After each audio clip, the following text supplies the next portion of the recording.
The Protector of the Mafia Heir. Chapter 1. Snow falls quietly, gently, and gracefully, slowly covering her hair, her forehead, her nose, and her delicate, beautiful lips. Snow falls quietly, the first snow of winter, arriving so gracefully and calmly yet without warning, leaving one mesmerized in admiration while the heart is caught off guard, suddenly in disarray and panic. Snow falls quietly, gently resting on New York's icy ground, like a woman lightly dusted with a layer of fine white powder. Then, as Lin Chongfeng silently stares at its pure, flawless whiteness, it playfully spreads a faint blush across her cheeks. It is blood. He trembled as he touched the snow, his fingertips picking up the white snow tinged with red, staring at it in shock. It was blood, the blood of the cicada. The cicada had sacrificed her slender, delicate body to protect him from the explosion she had arranged herself, ultimately bleeding to death from her injuries. It was the cicada's blood. Lin Chongfeng stared at his fingertips, then slowly brought them to his mouth, closing his eyes to savor the taste. Cool yet slightly warm, like a fiery spark unexpectedly falling into ice, blending ice and fire. It was warm after all. Lin Chongfeng's heart suddenly tightened.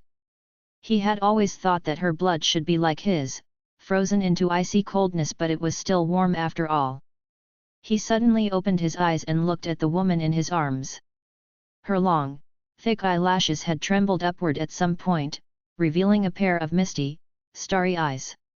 Hanchen, he stammered, losing his ability to speak clearly, you.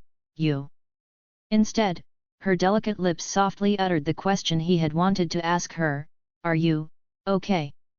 I'm fine, I'm okay. He shook his head, his voice unintentionally sharp. It was she who was in trouble. She nodded gently, her lips curving into a soft smile, as if she were delighted by the news. That smile was so sweet, so beautiful, he had never seen it before, never known she could smile so tenderly. So captivatingly. His heart tightened further. Why? Hanchen, why are you protecting me like this? She remained silent, her breathing growing faint, her gaze growing hazy as she stared at him.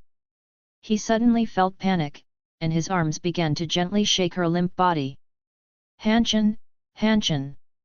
Smile, please smile, she murmured faintly, clearly struggling to hold on to her fading consciousness.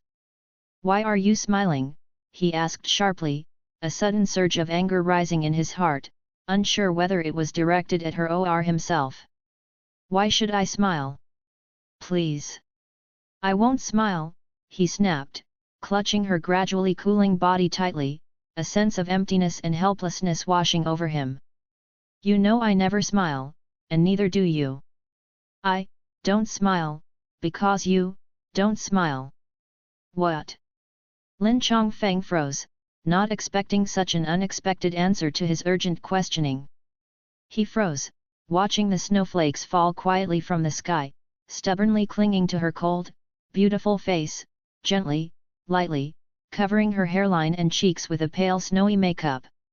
He watched, suddenly seized by a wild sense of urgency. He raised his arm and roughly began to brush away the cold snowflakes that dared to cover her face. How dare they bury her face, her body? How dare they think they can make her disappear from his sight? Wake up! Cold cicada, I command you to wake up! Do you hear me? I command you in his madness. He wildly and repeatedly issued the command, utterly unaware that such an order was nothing but a futile gesture directed at someone who had already lost control of her own will. Wake up, he commanded absurdly, shaking the woman in his arms who lay there like a broken doll with all his strength, trying to rouse her consciousness that had long since faded. She simply kept her eyes tightly closed, pale and still, motionless. Was she unconscious? Or had she already died? He didn't know, and lacked the courage to confirm it. His once loud cries grew hoarse, fading into a sorrowful whisper too heartbreaking to bear. Snow and tears froze on his face. She will wake up. The steady, low voice brushed past Lin Chongfeng's ears, followed by a cup of steaming coffee being handed to him, bringing his wandering mind back to the present. He startled, taking the mug with a dazed expression, wrapping his cold hands around the cup. The warm cup quickly warmed his hands, but it couldn't melt the frozen heart within him. So cold. He stared blankly, lifting his head, his icy grey eyes meeting the figure of a dashing, handsome man. It was Chu Xingfei. His half-brother, the brother he had wanted to hurt deeply and take revenge on for over a decade. He had always wanted to destroy Xingfei, to take everything he had with his own hands, but on that night when the first snow fell, he suddenly realized that his decades of cold-hearted obsession had been a ridiculous mistake. The brother he had tried so hard to hurt had always deeply loved him, even willing to take on prison time to make amends. Decades of obsession had been nothing but a ridiculous mistake. His grey eyes lowered, unwilling to meet those clear, beautiful blue eyes again. "She's fine. The doctor said she might be unconscious for a few more days, but she'll wake up eventually. I know. Do you want to go back to your room and rest for a while? You've been staying by her bedside non-stop since the doctor finished the surgery. You must be exhausted. I've already asked the staff to clear out a guest room. I'll wait for her to wake up." He suddenly spoke up, interrupting Chu Xingfei's gentle words. "The special nurse will take care of her. I'll wait for her to wake up," he said coldly and stubbornly. Chu Xingfei wasn't intimidated by his cold tone. He smiled faintly. "This is my place, Chongfeng. Since you're staying here as a guest, shouldn't you respect the host's suggestion? This is your place." He clenched his teeth, forcing each word out between his teeth, as if the words he was uttering were something that filled him with hatred. Yes, this was the temporary shelter Chu Xingfei had arranged for him in Hanshan after the meticulously planned explosion that claimed the lives of over 10 senior members of the Longmen gang. He had to temporarily evade the FBI, who were urgently investigating the truth. Thus, he followed Chu Xingfei's men to this seaside cottage far from the bustling chaos of New York. Choice? At this thought, Lin Chongfeng curled his lips in a mocking smile. In fact, at the time, he was in a dazed state due to Han Chan's severe injuries and unconsciousness, and he didn't have the mental capacity to make any wise choices. He simply followed his instincts and went with Xingfei's men. If it weren't for Xingfei's quick thinking, he might have been arrested by the FBI on the spot and sent to prison. Meanwhile, Xingfei, who remained in New York, leveraged the Qi family's extraordinary influence in political circles to manipulate numerous senators and congressmen, pressuring them to prevent investigative agencies like the FBI from complicating the simple truth of the bombing case and implicating innocent and outstanding New York citizens. Who can confirm the identities of those who died inside? What was the purpose of their gathering? These influential figures in both political and business circles hinted, this might indeed be gang warfare, but it may not necessarily be related to the Longmen gang, which has already declined on the West Coast.